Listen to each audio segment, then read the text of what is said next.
నమస్తే, నేను మీ జాకిర్ హుసేన్. ఇక గత 4 రోజులుగా మనం చూసుకుంటే సినీ ప్రముఖుల ఇళ్లల్లో ఐటీ దాడులు అయితే జరుగుతున్నాయి. అయితే నెక్స్ట్ బన్నీ అలానే ఎన్టీఆర్ ప్రభాస్ల వైపే ఐటీ వారి దృష్టిగా తెలుస్తుంది. సో ఇందులో ఎంతవరకు నిజం ఉందో తెలుసుకునే ప్రయత్నం చేద్దాం. ప్రస్తుతం మనతోటి సినీ క్రిటిక్ దాసరి విజ్ఞాన్ ఉన్నారు. వెల్కమ్ చెప్పేద్దాం. Hi sir. నమస్తే. ఐటీ దాడులు ఆల్రెడీ జరుగుతున్నాయి నిర్మాతలు అట్లానే ప్రొడ్యూసర్ పైన. సో నెక్స్ట్ బన్నీ అలాగే ఎన్టీఆర్ ప్రభాస్ల వైపే చూపుతున్నట్టుగా తెలుస్తుంది. సో మీరేం చెప్తారు సార్? యాక్చువల్గా ఐటీ దాడులు మొన్నటిదాకా ఎందుకు చేశారు అంటే ఐటీ రైట్స్ దాడులు కాదు. యాక్చువల్గా చెప్పాలంటే రైట్స్ చేసి అంటే రైట్ అంటే దాడే కదా అంటారు. మళ్ళీ అడగడానికి వచ్చారు. నీ దగ్గర ఏదో నువ్వు నిందితుడు అని నిన్ను అరెస్ట్ చేసి పట్టుకెళ్ళి నీ మొత్తం సీజ్ చేసి తాళం వేసి షట్టర్లు క్లోజ్ చేయడానికి రాలా, అంత విధ్వంసం చేయడానికి రాలా. జస్ట్ అదేదో అన్నావు కదా, నిజమా కాదా అండి అని అడగడానికి వచ్చారు. ఓకే, నువ్వు నిజం అంటే నిజం అనుకుంటారు, రాంగ్ అంటే రాంగ్ అనుకుంటారు. తర్వాత సంగతి విషయం ఏంటంటే మనకి జనరల్గా సినిమా వాళ్ళే చెప్పుకుంటారు, నాకు ఇంత వచ్చింది అంత వచ్చింది, ఈరోజు ఇంత రేపు ఇంత ఎల్లుండి ఇంత వస్తుంది నాకు తెలుసు అని. జనరల్గా అయితే బయట వాళ్ళు ఏ వ్యాపారస్తులు చెప్పుకుచావరు మాకు ఇంత వచ్చింది అంత వచ్చిందని. సో కోట్లు నువ్వు క్లెయిమ్ చేసుకుంటే నీ ఖచ్చితంగా నీ తలుపు కొడతారు ఐటీ అధికారులు, ఎట్టొచ్చాయి చెప్పు అని. అది అవుట్ అండ్ అవుట్. నువ్వు అలా ప్రకటించుకున్నావంటే నీ దగ్గర రావాల్సిందే. ఇప్పుడు నేనే ఉన్నాను బహిరంగంగా, నా దగ్గర ఒక 500 కోట్లు ఉన్నాయి అని నీకు చెప్పాను అనుకో, తెల్లారి నా ఇంటికి వచ్చేస్తారు. ఎట్లున్నాయి చెప్పు చూపించు అని. అంటే ఎక్కడివి లేదండి, నేను ఎలా సంపాదించావు అంటే తాతల కాలం నుంచి నాకు ఎంత వచ్చింది, తర్వాత భూమి రేట్లు పెరిగాయి, ఎంత పెరిగింది అన్నీ అడుగుతారు. అడిగిన తర్వాత సక్రమంగా ఉంటే ఓకే అంటారు, అక్రమంగా ఉందనుకో తాళాలు వేసుకొని వెళ్తారు. మనం తేల్చుకోవాలి. ఓవరాల్గా జరిగే సంత ఇది. ఇప్పుడు మామూలుగా హీరోల పట్ల ఎందుకు రైట్స్ జరిగాయి అంటే రెమ్యునరేషన్. ఇప్పుడు ఈ సినిమాకి ఇంత రెమ్యునరేషన్ ఇచ్చామని యాక్చువల్ బహిరంగంగా అయితే ఎవరు చెప్పరు. ఓకే, కాకపోతే ఏంటంటే మనం ప్రకటనలు చూస్తాం. మొన్న ఫోర్బ్స్ పత్రిక రిలీజ్ చేసింది highest paid actors in Tollywood అని. 300 CRతో అల్లు అర్జున్ ఓ సంచలనం, తర్వాత ఇంతతో అయినా అంతతో అయినా అని. సరే వాట్ ఎవర్. ఇప్పుడు 300 కోట్లు ఈ హీరో తీసుకున్నాడట అని రాగానే ఆయన ట్యాక్స్ ఎంత కట్టాడో చూస్తారు. ఈ సంవత్సరం నా ఆదాయం ఇంతే అని ఆయన చెప్పినప్పుడు వీళ్ళ ఇంటికి వెళ్తే ఆయన 100 కోట్లే రాస్తాడు.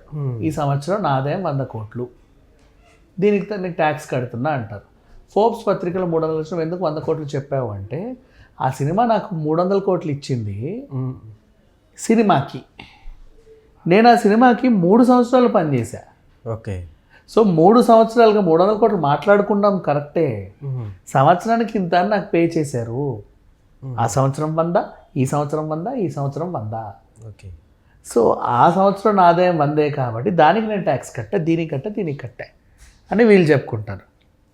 నెక్స్ట్ మళ్ళీ వాళ్ళు ఇంకో క్వశ్చన్, సరే నీ సినిమాలు 2030 దాకా బుక్ అయ్యి ఉన్నాయి, నెక్స్ట్ ఆ డైరెక్టర్తో ఈ డైరెక్టర్తో 5 సినిమాలు లైన్లో ఉన్నాయి, వాటి మాట ఏంటి? వాళ్ళందరూ అడ్వాన్స్లు ఇచ్చి బుక్ చేసుకుంటారు కదా. అడ్వాన్స్లు ఇచ్చారంటే నీకు వచ్చి ఉంటుంది కదా, నీకు వచ్చింది అంటే నువ్వు దానికి లెక్కలు చెప్పాలి కదా, ట్యాక్స్ కట్టాలి కదా, నీ దగ్గర ఉంది కదా. అబ్బే లేదండి, మాట్లాడుకున్నాము కానీ అంత మాట్లాడుకోలేదు, ఇంకా మాటలు నడుస్తూ ఉన్నాయి, చేద్దాంలే అన్నాను నేను. ఎప్పుడు నాకేమి ఇవ్వలేదు, క్యాష్ రూపంలో సూట్ కేసులు ఏం రాలా, కాబట్టి అకౌంట్లో చూసుకోండి ఇది ఏం పడలేరు అంటారు. మోస్ట్లీ క్యాష్ మొబిలిటీ ఎక్కువగా సినిమా ఇండస్ట్రీలోనే జరుగుద్ది. Okay, cash mobility.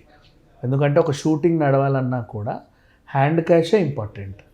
అన్ని చెక్కులు ఇవ్వరు, అన్ని యూపీఐ ట్రాన్సాక్షన్లు చేయరు. దానికో లిమిట్, దీనికో లిమిటేషన్ ఉంటుంది. అక్కడ సంత ఏమో కొన్ని వేల మంది ఉంటారు. ఓకే, డాన్సర్లు ఒక 200 మంది, మేకప్ వాళ్ళు వాళ్ళ అసిస్టెంట్లు ఒక 50 మంది, జూనియర్ ఆర్టిస్టులు 2000 మంది, ఇలాంటివి ఉంటాయి షూటింగ్లో. క్రూ, సెట్టోడు, మొలలు కొట్టేవాడు, తాళ్ళు కట్టేవాడు, మోసేవాడు, లైట్లు వేసేవాడు, రిఫ్లెక్టర్లు పట్టుకునేవాడు, కెమెరా తిప్పేవాడు, ఆయన కింద ఒకడు, అసిస్టెంట్లు, స్క్రిప్ట్ పట్టుకునేవాడు, ఆయన కింద ఒకడు, బట్టలు కుట్టేవాడు, నీకు ఇచ్చేవాడు, చెప్పేవాడు, బండ్లు పెట్టేవాడు, ఫోన్లు చేసేవాడు, వీళ్ళందరికీ ఇచ్చుకోవాలి. కాబట్టి చిల్లర మాత్రమే కదులుతాయి. అందరికీ చెక్కులు, టోకన్లు లేకపోతే యూపీఐ ట్రాన్సాక్షన్లు చేయరు. ఓకే. కాబట్టి సినిమాలోనే ఇంత జరుగుతాయి. సేమ్ హీరోలకి రెమ్యునరేషన్లు ఇచ్చేటప్పుడు కూడా బ్యాంకు ట్రాన్సాక్షన్లు చేయరు, చేతి నుంచే చిల్లరిచ్చుకుంటారు. చేతి నుంచే. ఓకే. మోస్ట్లీ సూట్ కేసులే మారుతాయి, అంతే తప్పితే ఇవ్వరు. సో ఇంత క్యాష్ వాళ్ళ అకౌంట్లో ఉంటే వీళ్ళు ఏం చేస్తారు, అయితే ఎక్కడైనా దాచుకుంటారు, లేదా ఇన్వెస్ట్మెంట్లు ఏమైనా చేస్తారు, ఏదైనా కొంటారు, పెట్టుకుంటారు ఏదో ఒక రకంగా.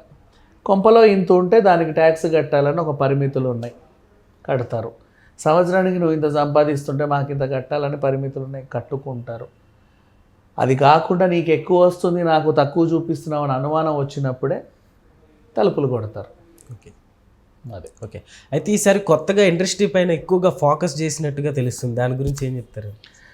ఇప్పుడు ఫుడ్ ఇండస్ట్రీ గురించి మాట్లాడదాం. ఈరోజు మా రెస్టారెంట్కి 2 లక్షలు వచ్చాయి, ఈ వీకెండ్ మా రెస్టారెంట్కి 10 లక్షలు వచ్చాయని ఎవరైనా చెప్పారా? ఇప్పుడు చెప్పాలి. ఓ మెడికల్ షాప్ వాడు ఈరోజు మా మందులన్నీ అమ్మితే నాకు 2 కోట్లు వచ్చాయి చెప్పాడు. ఎక్కడ ఎవరు, అమెజాన్ కూడా చెప్పదు మా ఈరోజు మేము ఇన్ని డెలివరీలు చేసాం మాకు ఇంత వచ్చాయని. ఆన్లైన్ షాప్ వాడు చెప్పాడు, ఆఫ్లైన్ వాడు చెప్పాడు, ఎవడు చెప్పాడు, మాల్స్ చెప్పవు, ఎవరు చెప్పడు. అడుక్కునేవాడు కూడా అడిగినా చెప్పాడు ఈరోజు ఎన్ని వచ్చాయిరా బాబు అంటే. ఓకే.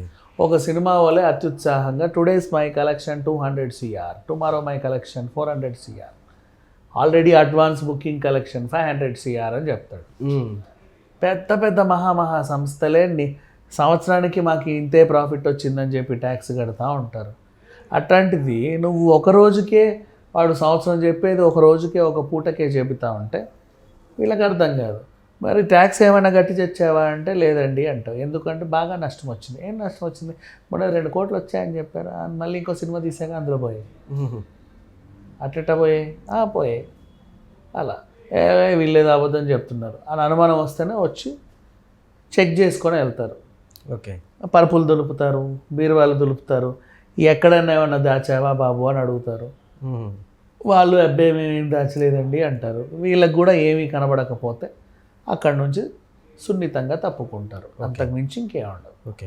అయితే ఇన్ని రోజులుగా లేనిది ఇప్పుడు పుష్ప కలెక్షన్స్ చూసుకోవచ్చు, అట్లానే సంక్రాంతికి వస్తున్నాం, ఈ కలెక్షన్స్ ఇంత వచ్చినాయని బయటకు వచ్చి చెప్పడం వల్ల ఈ రైట్స్ అనేవి జరుగుతున్నాయి అంటారా? 100%. 100%. నాకు ఇంత వచ్చాయి అని చెప్పుకోవడం వల్లే ఇవన్నీ జరిగాయి. అండ్ పాపం వీళ్ళ ప్రాబ్లం కూడా ఏం లేదులే, అది చెప్పుకొనే ఉండాలి. ఎందుకంటే ఒకప్పుడు 100 రోజులు, 200 రోజులు, 175 రోజులు చెప్పుకునేవాళ్ళు. ఇప్పుడు ఆ దాఖలాలు లేవు. ఏదో ఒకటి చెప్పుకుంటే కానీ సినిమా గొప్పగా ఉండదు. సో కంపల్సరీ ఏం చెప్పుకోవాలి? 3 రోజులు ఆడిందండి అని చెప్పుకోలేరు కదా, ఇన్ని టికెట్లు దిగాయి అని చెప్పుకోవాలి. సో కలెక్షన్సే చెప్పుకోవాలి. చెప్పుకుంటేనేమో ఈ తిప్పలు, ఓకే, చెప్పుకోకపోయినా తిప్పలు. ఎందుకంటే వీడికి ఏం రాలేదేమో అనుకుంటారు ఆడియన్స్ కానీ ఫ్యాన్స్ కానీ, అలా ఉంటుంది పరిస్థితి. ఓకే.